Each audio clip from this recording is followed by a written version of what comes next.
Well, hello friends, and welcome back to my channel. I'm Renee, and we are again, this is a beautiful book.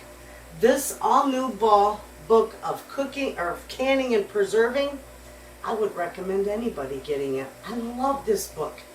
I've been doing a lot of my one-jar meals out of this book. They're all tested recipes, nothing to be concerned about.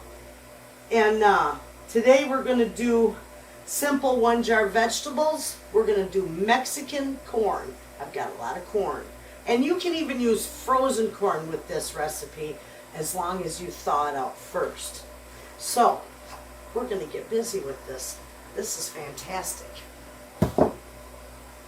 Okay, so I've got broth here. You can use water, vegetable broth, or chicken broth. This is my home canned chicken broth in here. I don't want it real stout, so I watered it down just a little bit. I've got my canner simmering. It's just getting warm.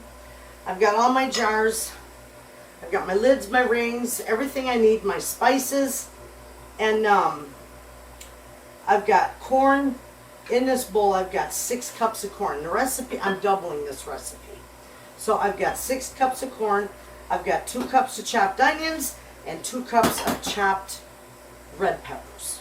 You can use yellow. You can use green if you choose. I like the red.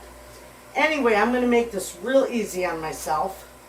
It says that in the directions. Now, you could put this separately in your jars, or you can mix it all together in one big bowl. That's what I'm going to do. I think it'd be easier with this. Okay, so we're going to mix all this together, and then we'll fill our jars. Get the onions in there. We don't want to waste any. Okay. I am going to do the spices separate per jar though. But I'm just going to get this mixed up. This will be beautiful in a jar. Especially with that red, the red pepper. The red and yellow are gorgeous together. But if you wanted it all yellow, you could use yellow peppers, or you can use any color you want. You could use hot peppers if you want.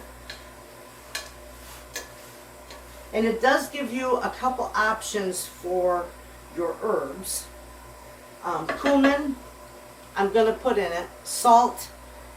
The recipe lists salt, but we already know that we can play around with spices even in a tested recipe.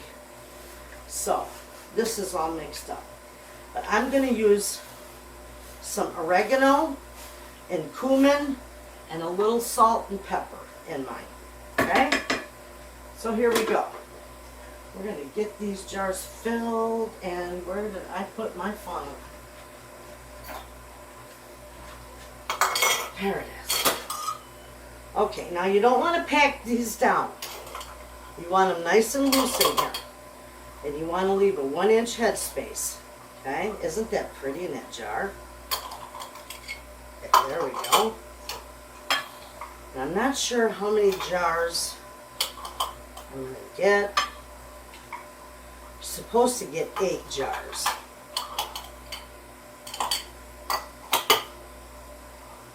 But we'll see.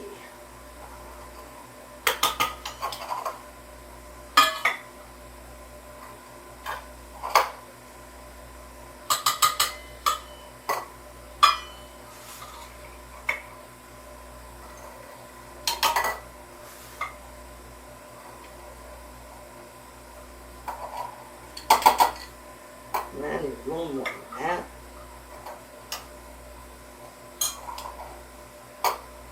You don't want to tap it down. I've got a habit of wanting to tap everything down, but you don't want to do that. It looks as though we're just going to get our 6 jars.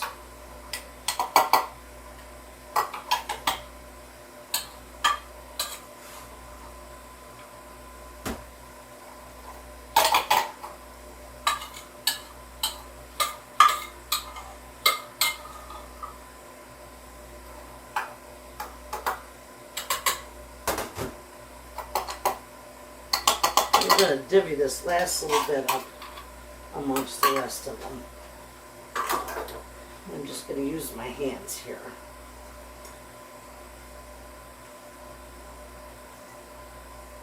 There's just a little bit left.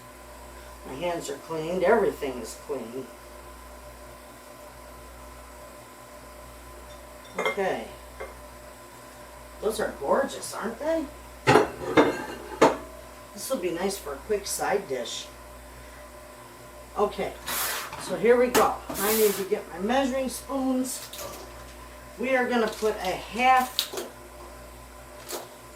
a teaspoon of my spices in each jar, with the exception of pepper. So we're going to half a teaspoon of salt.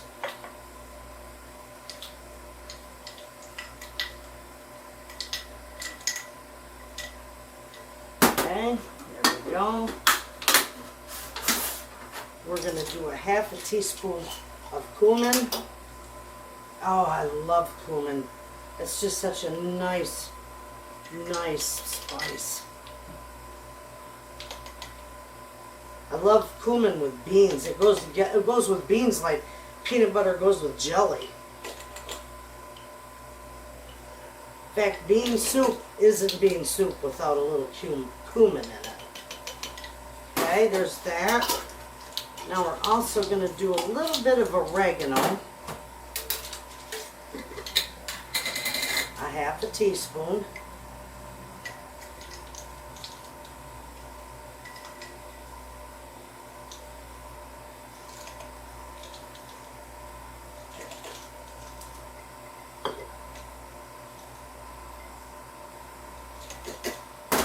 Okay. And we are going to do a quarter teaspoon of pepper. And you don't have to do this. The recipe does not call for pepper, but I love pepper.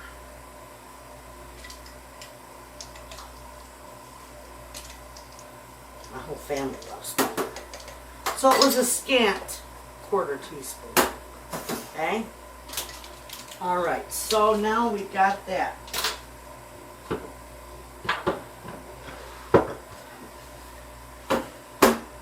going to give my broth one more quick stir.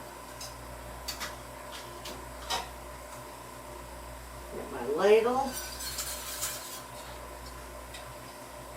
And I'm only using one quarter broth, so if I need more, I can just open another jar or add water to it. Goodness sakes, I lose that thing.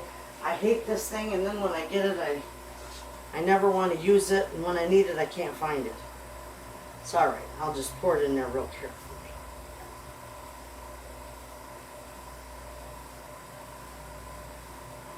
You want 1-inch headspace.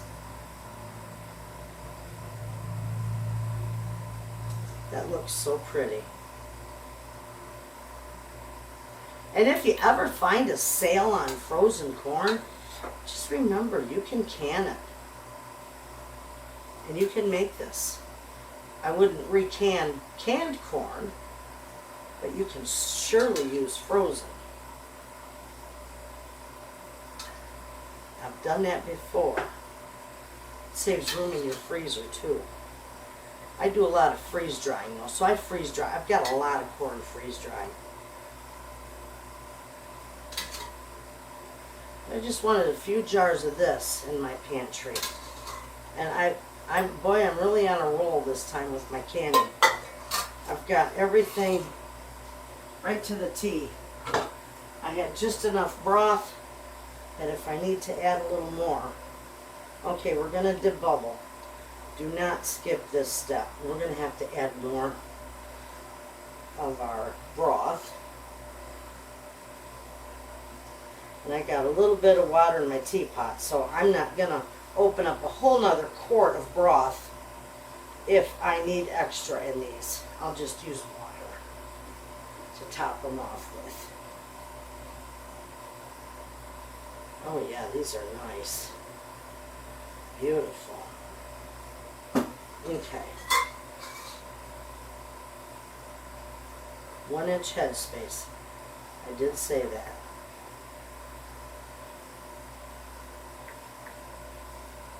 Okay, and that is that.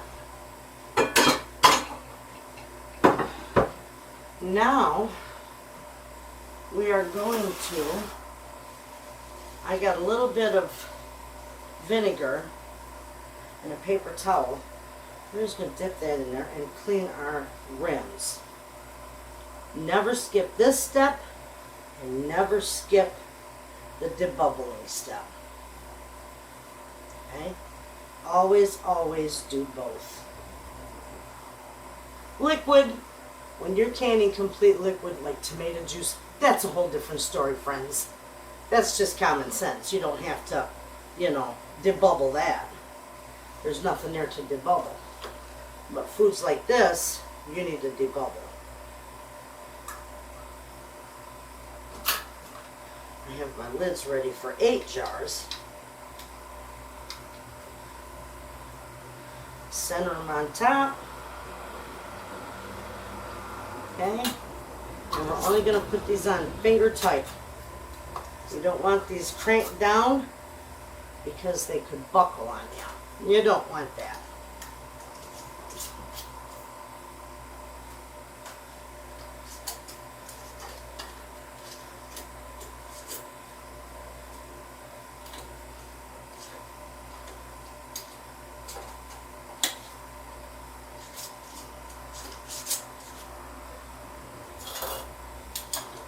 All right, we got them. Take your extra vinegar, throw it in your canner, okay?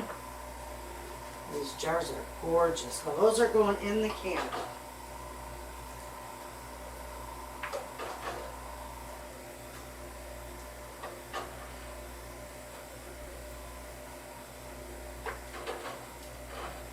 Okay, we are going to put the lid on this.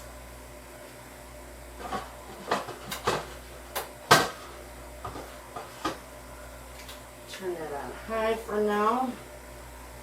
And when this starts to spew, this vent, it needs to vent. It needs to vent for 10 minutes. That expels all the air out of your canner. And like I always say, it assures that your canner will reach temperature. It's going to vent for 10 minutes. Then I'm going to put the jiggler on. And when the jiggler starts to jiggle, these are pints. These will have to can for 55 minutes. Pints. And you know what? I'll double check that. I do believe they said 55 minutes. We'll just lay this right here. Yes, pints is 55 minutes, quarts is 1 hour and 25 minutes. So when that's done, I'll bring you back and show you how beautiful these turn out. And they are gorgeous on your pantry shelf. So we'll see you when this is done, friends. Okay, friends, this is all ready to come out. I did take the lid off and I let it set for about 5 minutes. And now I'm going to bring them out. They're gorgeous. Just take a look at that. These turned out good. Oh, and they smell wonderful. This is going to be a beautiful addition to my pantry. This will go good with a Mexican dinner, refried beans, burritos, a little bit of corn. Oh, gorgeous. Gorgeous, gorgeous. Look at those. And there you have it. Absolutely beautiful. And so easy to make. And remember, you can use frozen corn for this. This is perfect. What a lovely addition to the pantry. I've never had this before, so this is going to be interesting when I try this. But I'm going to save it for the middle of winter. Well, I hope you all give this a try. Thank you so much for watching, and you all have a good night.